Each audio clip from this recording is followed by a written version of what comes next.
Berita tentang ikan bisa hidup di darat menyebar ke desa-desa sekitar Baghdad.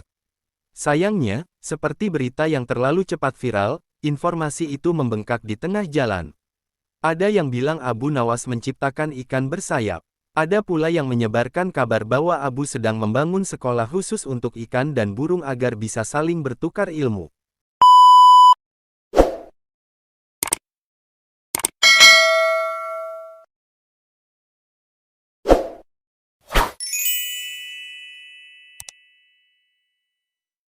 Pada suatu hari, Sultan membeli seekor ikan mahal dari pedagang asing yang mengaku ikan itu sangat cerdas.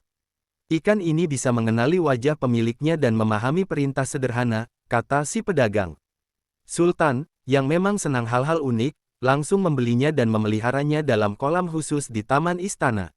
Namun suatu pagi, karena ingin membuktikan sendiri kecerdasan si ikan, Sultan memerintahkan pengawalnya membawa ikan itu ke ruang tamu istana. Begitu dikeluarkan dari air, tentu saja ikan itu menggeliat sebentar lalu terdiam selamanya.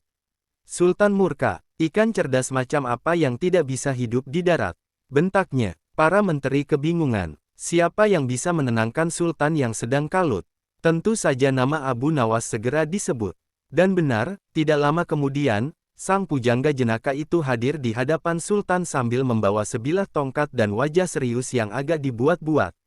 Apa benar kau bisa mengajari ikan bernapas di darat? Tanya Sultan, menyipitkan mata. Abu Nawas tersenyum lebar. Bukan hanya bernapas, tuanku.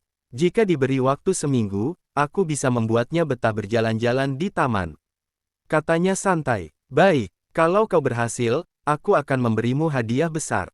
Tapi jika gagal, kau akan kuangkat jadi penjaga kolam ikan seumur hidup, ancam Sultan. Dengan senang hati, tuanku, jawab Abu. Ia pun membungkuk hormat dan pergi sambil bersiul. Di luar, para menteri hanya bisa menggeleng. Kali ini Abu Nawas benar-benar cari mati.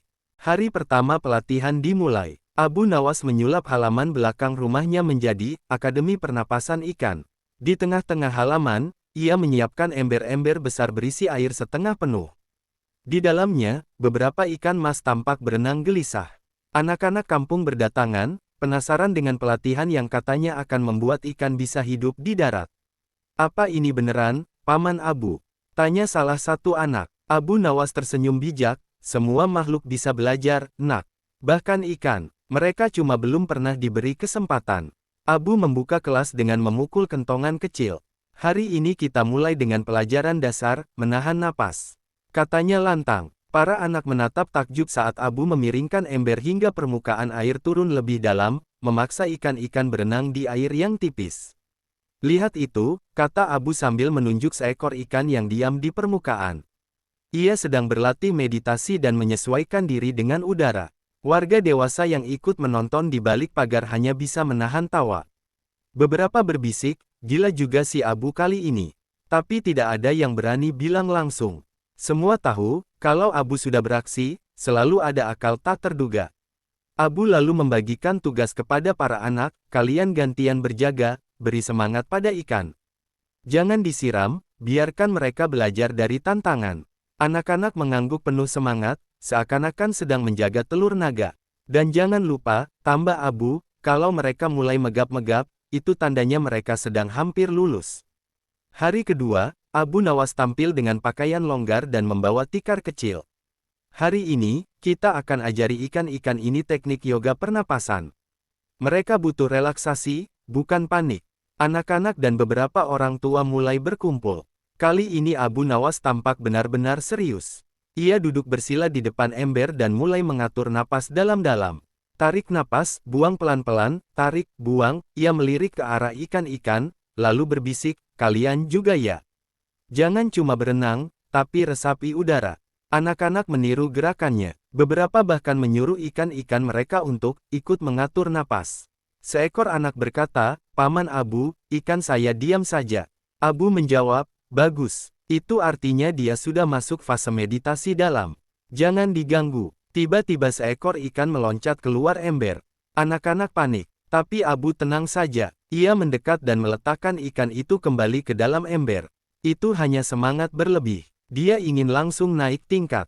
Sore harinya, Abu menulis di papan kecil, kemajuan hari ini, ikan bisa menenangkan diri saat volume air minim. Ia tersenyum bangga, sementara para tetangga masih belum paham apakah ini seni, sains, atau sekadar guyonan besar. Tepat seminggu setelah perjanjian, Abu Nawas kembali ke istana membawa kantong plastik besar berisi air dan seekor ikan mas di dalamnya. Ia berjalan gagah di depan sultan dan para menteri, lalu meletakkan kantong itu di atas meja istana. Tuanku, dengan segala kerendahan hati, izinkan hamba menunjukkan hasil pelatihan intensif, katanya sambil membuka kantong. Para menteri mencondongkan badan, sultan menyipitkan mata. Abu Nawas mengeluarkan ikan dan meletakkannya di atas nampan perak yang dialasi kain basah. Ia bisa bertahan di luar air selama 2 menit, tuanku, kata Abu. Sultan mengangguk skeptis. Tunggu sampai 2 menit, perintahnya. Abu Nawas mengeluarkan jam pasir kecil. Waktu berjalan, ikan itu menggeliat pelan, namun tidak langsung mati. Setelah 1 menit, matanya membelalak. Abu Nawas menepuk pelan punggung ikan dan berbisik, sedikit lagi. Begitu 2 menit lewat, Abu Nawas segera mengangkat ikan dan memasukkannya kembali ke air. Ikan itu berenang seperti biasa. Abu tersenyum lebar. Bukankah luar biasa, tuanku? Sultan terdiam. Para menteri saling berpandangan. Apakah ini keajaiban, atau lelucon? Bisik salah satu menteri. Sultan tertawa kecil. Lanjutkan percobaanmu, Abu. Aku ingin lihat sampai sejauh mana ikanmu bisa belajar. Untuk meningkatkan kemampuan ikan hidup di darat, Abu Nawas menciptakan alat bantu. Ia memotong tempurung kelapa menjadi helm kecil yang bagian dalamnya diisi air. Dengan lubang-lubang kecil di sisi, alat ini bisa diletakkan di atas kepala ikan, agar insang tetap basah meski tubuhnya di luar air. Abu memperkenalkannya sebagai helm bernapas untuk ikan modern. Anak-anak sangat antusias. Mereka membantu Abu mengikat helm-helm kecil itu ke ikan-ikan peliharaan mereka. Abu menyuruh mereka meletakkan ikan di atas piring logam selama 5 menit dengan helm kelapa tersebut. Kalau alat ini berhasil, kata Abu sambil menggambar sketsa alat itu di tanah, maka ikan bisa jalan-jalan ke darat tanpa takut kehilangan napas. Beberapa ikan tampak tenang, beberapa lainnya mencoba meloncat. Abu mencatat perilaku masing-masing. Ini bagian dari riset, katanya sambil mencelupkan pena bulunya ke tinta. Sore harinya, ia menggantung papan di depan rumah. Inovasi hari ini, helm portable pernafasan ikan, siap uji coba massal. Keesokan harinya, Sultan memanggil Abu Nawas ke alun-alun istana untuk menyaksikan demonstrasi terbuka. Warga berkumpul, penasaran ingin melihat hasil pelatihan aneh itu. Di atas meja megah, Abu Nawas meletakkan nampan berisi 3 ikan, lulusan terbaik. Ia mengambil satu dan meletakkannya di atas alas kering. Semua menahan napas. 1 detik, 2 detik, 10 detik. Ikan itu mulai menggeliat. 15 detik, tubuhnya mulai diam. Para menteri sudah mulai berbisik. Abu Nawas cepat-cepat mengambil kipas dan mulai mengipas ikan. Dia cuma gugup, tuanku. Banyak penonton membuatnya tegang. Sultan menahan tawa. Aku belum pernah lihat ikan stres karena penonton. Abu tak menyerah. Ia ambil ikan kedua, lalu menaruh helm kelapa buatan kemarin. Tapi sebelum sempat diletakkan, helmnya pecah dan air muncrat ke Sultan. Semua menahan napas. Lalu Sultan meledak tertawa. Abu, aku tak tahu apakah kau jenius atau gila. Abu Nawas membungkuk. Yang penting, tuanku, aku membuat semua orang lupa marah dan bisa tertawa bersama. Sultan mengangguk, itu benar. Setelah beberapa hari mengajar ikan hidup di darat, Abu Nawas mulai menyebarkan ide-ide filsafat barunya. Di pasar kota, ia berdiri di atas peti dan mulai orasi. Saudaraku sekalian, serunya, selama ini kita menganggap ikan hanya bisa hidup di air. Tapi tidakkah kalian pernah berpikir, mungkin ikan hanya malas mencoba hidup di darat? Air itu berlebihan. Kebanyakan air membuat makhluk tidak mandiri. Para pedagang mulai mengerumun. Beberapa mengangguk-angguk, entah paham atau hanya ikut-ikutan. Seorang tukang ikan memotong, tapi ikan memang butuh air, Abu. Abu Nawas mengangkat jari telunjuk, justru itu. Kita harus ajari mereka keluar dari zona nyaman. Manusia juga dulu tak bisa terbang, tapi sekarang naik burung besi kemana-mana. Ikan juga harus berevolusi. Beberapa anak kecil tertawa geli, nanti ikan bisa sekolah dan naik sepeda ya, Paman. Abu menjawab serius, mengapa tidak? Hari ini bernapas di darat, besok mungkin bisa naik kereta. Ada pedagang yang geleng-geleng kepala. Gawat, kalau semua ikan keluar dari laut, kita jualan apa nanti? Abu menyahut santai, tenang. Hanya ikan yang mau belajar saja yang bisa. Yang malas, tetap tinggal di kolam seperti biasa. Hari itu, orang-orang pulang dengan cerita baru. Abu Nawas mau ajari ikan keluar dari zona nyaman. Dan meskipun kedengarannya gila, entah mengapa, semua jadi penasaran menunggu kelanjutannya. Abu Nawas membuat sistem pelatihan baru, magang darat untuk ikan. Ia membagi ikan-ikannya menjadi dua kelompok, yang pemula dan yang sudah bisa bertahan lebih dari 1 menit di darat. Yang pemula mendapat sesi pelatihan intensif dalam baskom air tipis, sementara yang mahir diberi pengalaman, kerja lapangan, di tempat yang lebih kering. Anak-anak kampung diberi peran sebagai mentor. Mereka diberi papan kecil bertuliskan nama ikan dan durasi magangnya. Ada yang menamai ikannya, si gokil, ada juga, ikan bening level 2. Lihat, Paman, teriak salah satu anak, ikan saya sudah bisa bertahan 90 detik tanpa air. Bagus, itu artinya dia siap diajak ke kebun. Seru Abu sambil mencatat di buku magang. Tak lama kemudian, beberapa ikan, lulusan magang, diajak jalan-jalan di atas rerumputan basah, tentu sambil memakai helm air buatan Abu.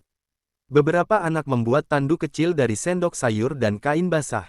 Tetangga Abu yang sudah tua hanya bisa geleng-geleng. Zaman sekarang, ikan aja harus magang. Dulu kita kecil cukup main gundu.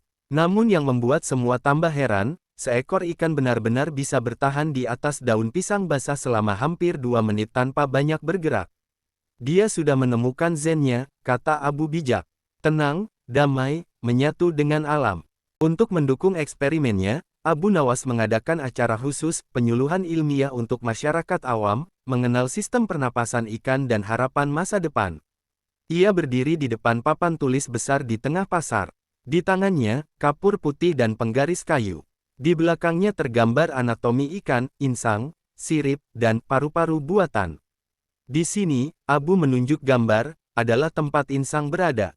Tapi insang ini bisa dilatih. Kalau kita terus beri tantangan ringan, lama-lama insang akan berkembang menjadi semacam, alat serap udara alternatif. Loh, tapi ikan tidak punya paru-paru, salah seorang pedagang sayur. Dulu manusia juga tidak punya pesawat. Tapi sekarang ada. Ini masalah kemauan dan inovasi. Jawab Abu mantap. Ia lalu memperlihatkan helm kelapa dan diagram aliran air dalam helm itu. Beberapa anak mencatat sungguh-sungguh, seakan-akan besok ada ujian nasional ikan. Ada seorang ilmuwan muda yang kebetulan lewat dan melihat papan itu. Ia terdiam sebentar, lalu berkata, secara biologis ini tidak mungkin. Tapi secara, Abu Nawas-ologis, mungkin saja. Abu Nawas menatapnya. Terima kasih atas validasi ilmiah Anda. Hari itu, pasar dipenuhi tawa, bingung, dan rasa kagum.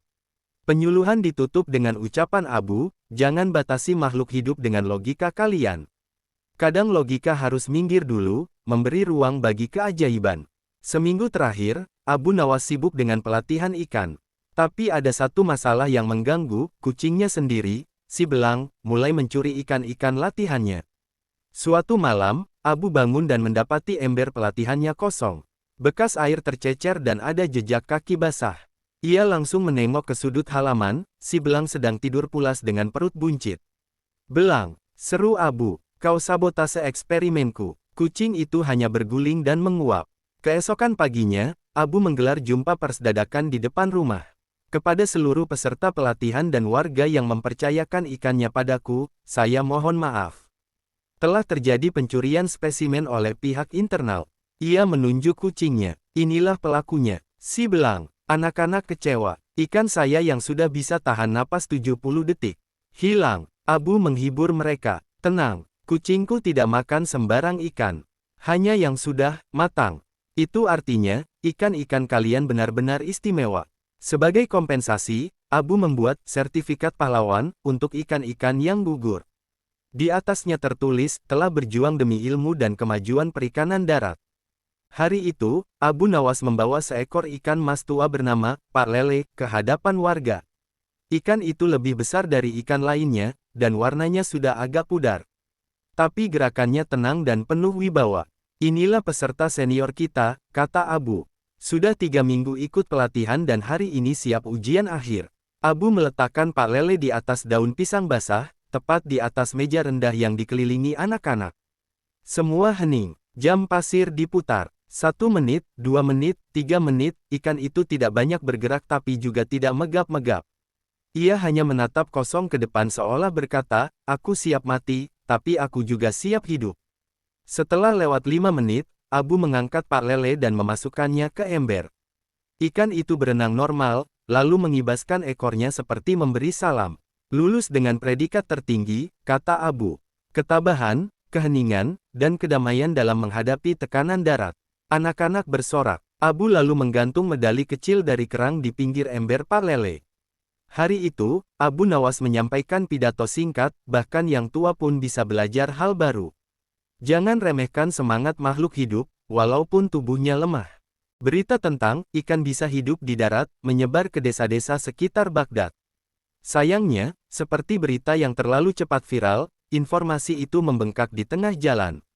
Ada yang bilang Abu Nawas menciptakan ikan bersayap. Ada pula yang menyebarkan kabar bahwa Abu sedang membangun sekolah khusus untuk ikan dan burung agar bisa saling bertukar ilmu.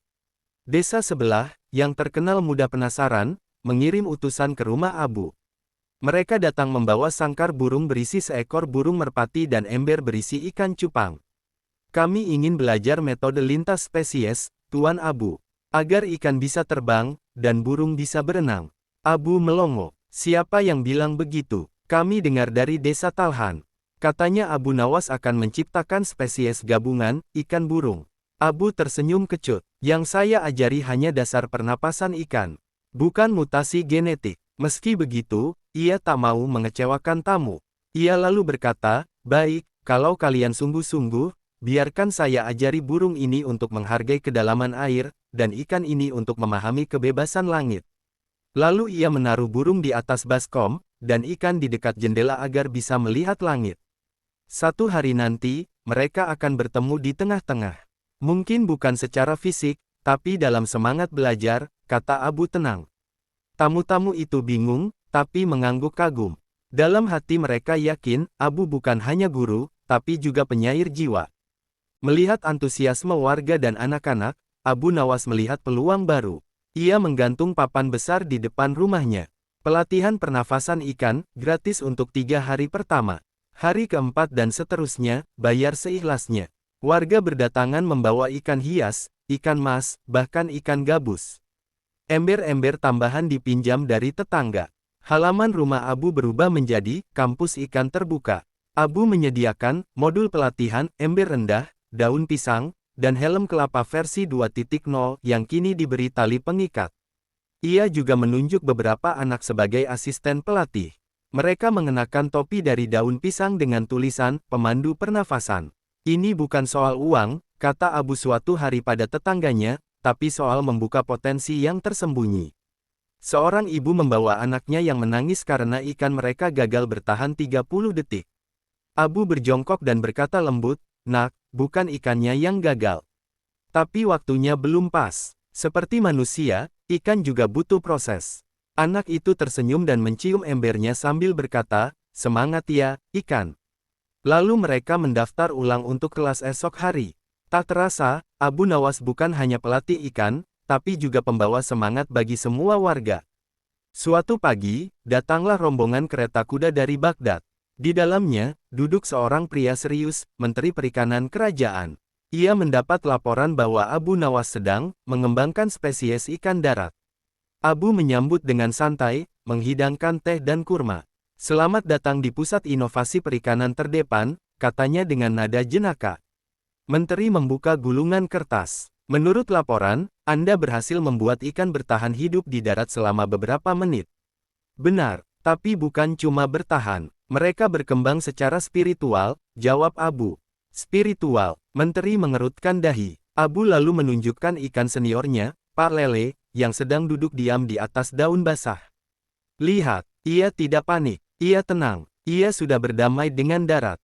Menteri mencoba menguji, "Kalau begitu, coba lepaskan ikan ini selama 3 menit di atas tanah kering." Abu tampak tenang. Ia mengambil kipas, menaruh ikan di atas serbet lembab, dan mulai kipas perlahan. Ikan itu menggeliat pelan, namun tetap hidup hingga waktu habis. Menteri terdiam. Secara biologis, ini luar biasa. Secara administratif, membingungkan. Sebelum pergi, ia berkata, saya akan laporkan ini ke Sultan. Entah kamu ini ilmuwan, atau pelawak.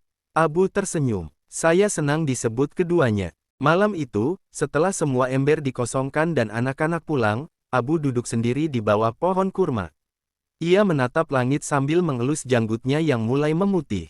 Di sampingnya, duduk seekor kucing dan seekor ikan tua di dalam baskom. Tiba-tiba datang seorang anak kecil, murid paling rajin selama pelatihan. Ia bertanya, Paman Abu, apakah semua ini sungguhan? Bisakah ikan benar-benar hidup di darat? Abu tersenyum, kali ini tanpa kepalsuan.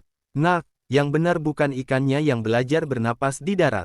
Tapi kita, yang belajar bersabar, tertawa, dan percaya pada hal mustahil. Anak itu mengangguk perlahan. Jadi, semua ini hanya pelajaran untuk kita. Betul, ikan itu guru terbaik. Ia diam, tapi mengajarkan banyak hal, jawab Abu. Keesokan harinya, Abu Nawas menggantung papan terakhir di depan rumahnya. Lebih besar dari pelatihan pernapasan ikan ditutup. Terima kasih untuk semua yang percaya, meski tahu ini mungkin tidak masuk akal. Dan itulah keindahan dari hidup. Warga datang satu persatu. Mereka tidak marah. Mereka tersenyum, bahkan berterima kasih.